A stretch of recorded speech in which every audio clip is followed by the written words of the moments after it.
I've heard your voice so many times, but now too. Thank you. Yeah, it's kind of high pitched. It's very distinctive. Do you ever meet somebody that doesn't know that you voice Doc McStuffins that picks it up from your voice like, hey, you sound like this character? Funny story, I was actually at Disneyland one time, and me and my friends, some of my voiceover friends were there, and we were like doing the voice, just like kind of having fun with some of the stuffed animals there, and some person came up to us and was like, wow, you do such a great impression of Doc McStuffins, and I was like, I'm actually the voice of Doc, but, you know, tomato. So how does it feel to be on a program that reaches so many young people and that where you have like influence over their lives with the stories that you get to voice? How does that feel? Yeah, it's very impactful. I mean, not just for the people who watch it, but for me too. I've been doing this role since I was 9, and I don't think I really understood how much of an impact it would have on people.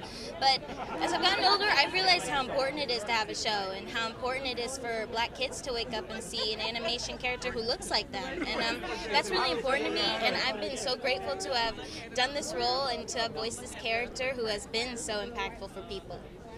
So we're at this carpet for Little, and we have a Little executive producer creator that made that. What's going to be the impact of that on future generations? That's so inspiring. I know Marsai, I'm friends with the family and with her too, and she's just such an amazing little girl. I mean, I think this is going to be so inspiring for everybody. You have no limits to what you can do, and she's basically proving that.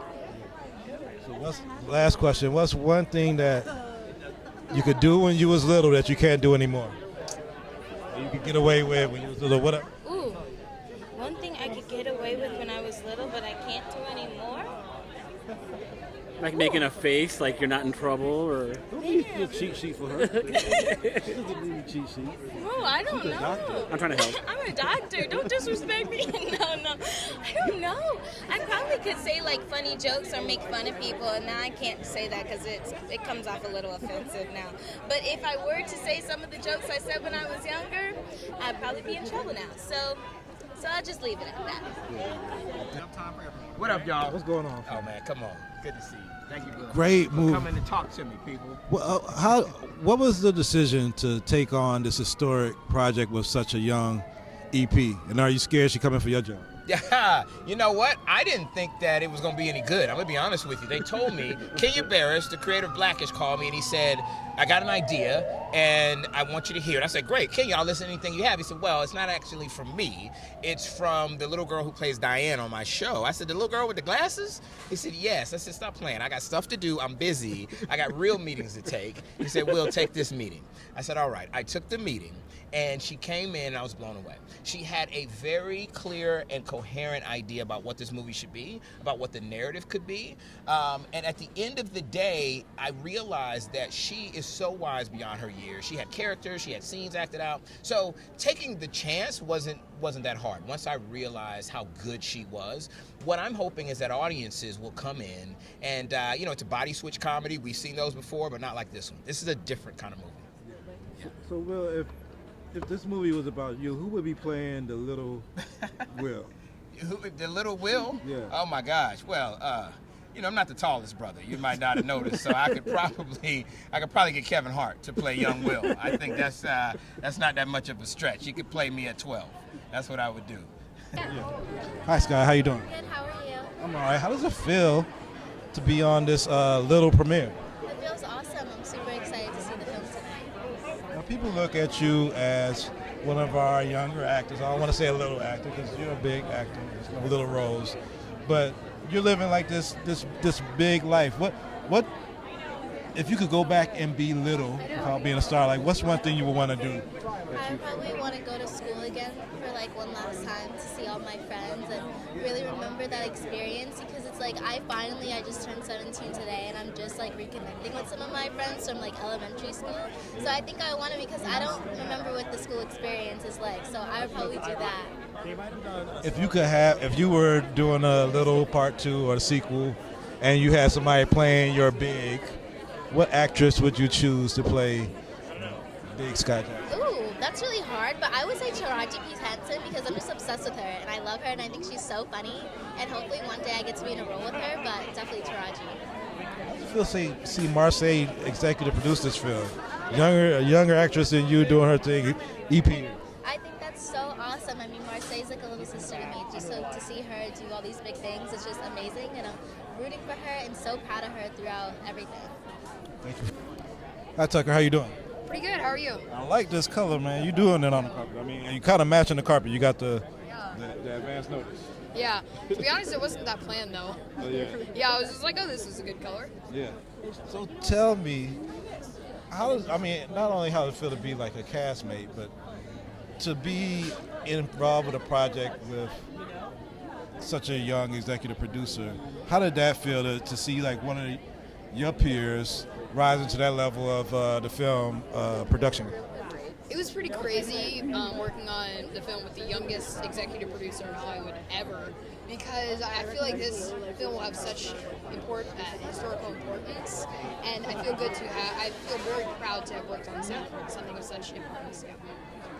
If you were the lead star in Little, and who would you cast to play your big? Maybe Will Ferrell. I don't know. I'm thinking Matt McConaughey. I don't know. Will Ferrell? Yeah, maybe. Okay, all right. I feel like that. What was one of the funnest things about shooting in Atlanta? Probably, we have family in Atlanta, so it was pretty easy to stay with them. But probably, I guess I was just familiar with the terrain, so like I knew where everything was, and I was just like, it was kind of like a second home to me.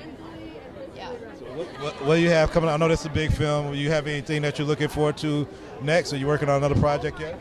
Well, I was just in an episode of Schooled on ABC, and I'm also in the new animated Netflix movie Klaus. It's coming this holiday season. All right, well, we're going to be checking all that out. Thanks for taking the time. Thank you. How you doing? Congratulations on the movie. Thank you. First question. Marsai picks Regina Hall to play her big. If you could have a big Talia, like who out there would be the big Talia? Well, in terms of like Asian American actresses that I look up to, I definitely look up to people like Constance Wu and Gemma Chan and Lana Condor. Those people that are part of this, like this, at the center of the movement for more representation for everybody. And definitely one of them, just working with any one of them would be incredible. But you're not going to be the casting director and pick one right now? So you could be like Little Part 2. Little Part 2. What if I picked all of them? Like, I guess that could work. I don't know. I love them all so much. Like, I shot this in Atlanta.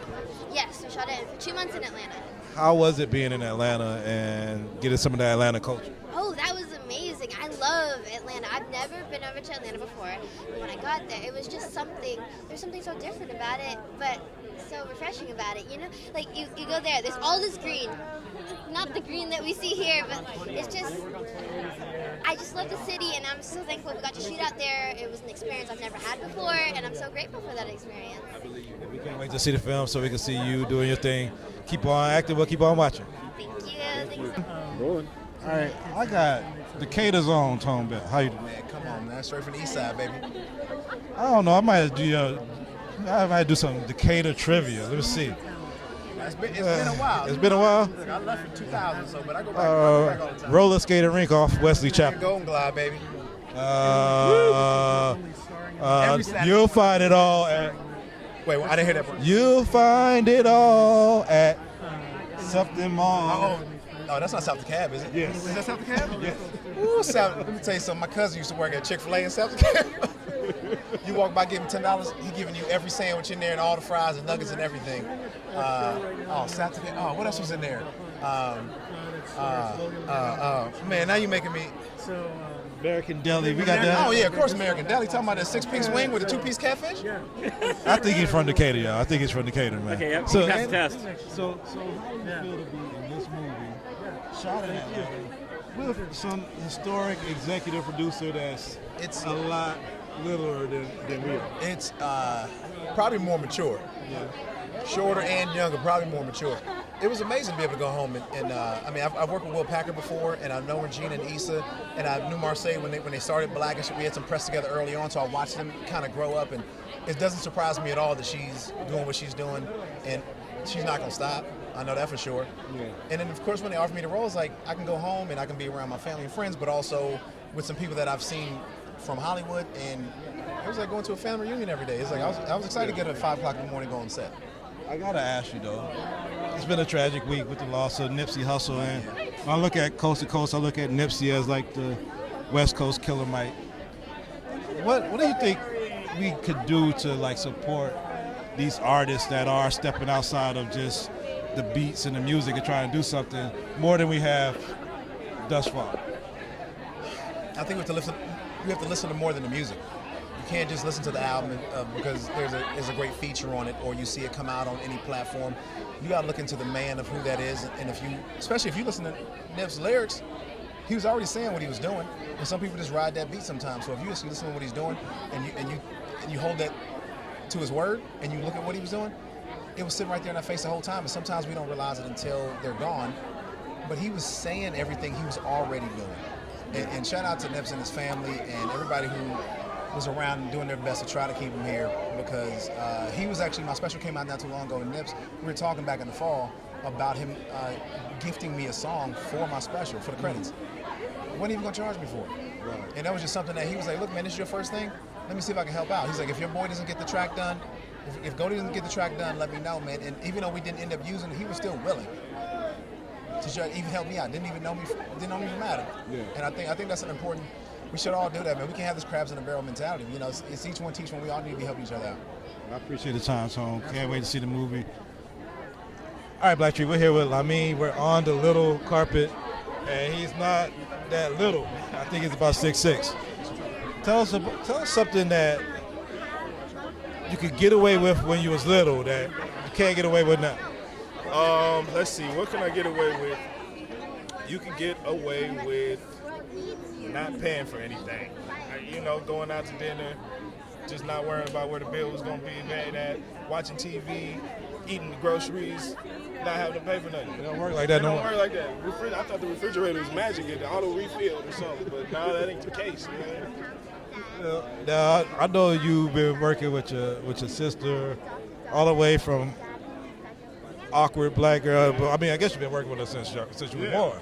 But I mean, how has that process been to see her evolution as a producer, creator, and now like a star on screen? Like, how is that? Well, I tell people that she's always had that drive, and she's always been involved in this side of the entertainment world, writing scripts when she was first grader, you know, and directing, you know, church plays or whatever it was, and just involving everybody in her production. So it's not a surprise to me that she made it, but maybe just the magnitude of how big and how fast it's happening. It's just kind of been mind blowing, you know. Yeah. But I always believed she would make it here. Now, I don't want to take down the temperature of enjoyment on this carpet because we're here to celebrate. But I mean, I gotta speak to you. I mean, you in beer gang, everything, and and you know, we lost an icon, somebody that probably meant more outside of music to me than he did in music. But like, I mean, how do you think LA, the community, should move forward and represent Nipsey in a way that's would have made him proud? Man, we just have to elevate. We have to take everything we was doing, take it to the next level. Just go harder on all fronts, get some unity together, and really push as a collective. That's what he was really preaching, was pushing as a unit and really trying to break out of this situation that we're in. And so I think to honor him, we just have to do our best to uplift our communities and work hard with each other, give each other opportunities that, you know, we're not necessarily afforded in other spaces, you know. And so that would be the best way to honor his legacy. I appreciate it, I mean, and keep doing your thing, man. All right, bro. Hey, Mark. Hey. How you doing? I'm good. How are you? I'm all right. I'm Jamal. Nice to meet you, Jamal. What's something that you can't get away with now that you could get away with when you was little? Oh my gosh. Something I can't get away with now. Man, these questions. You guys think this is the best. What's something I can't get away with now that I could when I was little? You know, I think it's like using my cute charm. You know? It don't work anymore? No, I mean, I know, you tell me. Hold on. Get him some candy. Did it work? Did it work? See, Yeah, that's what it it did? Yeah, somebody give him a lollipop.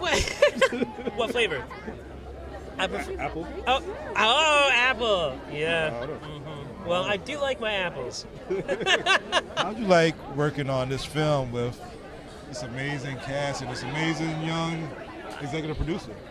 You know, words really can't describe. It was amazing. You said amazing, I say amazing, but like, it was just to be on set. You know, I think I was on set for about 16, 17 days, and getting to know these people, you know, and getting to learn from them, work from them, you know, just watch them work, you know. Even though we had a 14-year-old executive producer, like she never once was like, "Oh, I'm the boss," you know. Like that wasn't a thing, you know. It was like she was there as an actress. She was there to work with everyone, and everyone had something to gain from the movie, and I think it shows in the end product. You know, I think it's going to speak to lots of different people. Do you think the flow from on set transferred to the screen? Like, say that again. The feel from on set that you had. Do you think it all transferred to the screen? I absolutely think the feel transferred. I just saw it back in Atlanta, and I mean, to be there in the whole house in the audience and hear everyone just laughing and just enjoying their time. It's 100%. I'm very excited for it. I'm very blessed to be in this film. So. Thank you, Mark. Have a great time. Absolutely. So nice to meet you. Nice to meet you. I want that lollipop. So.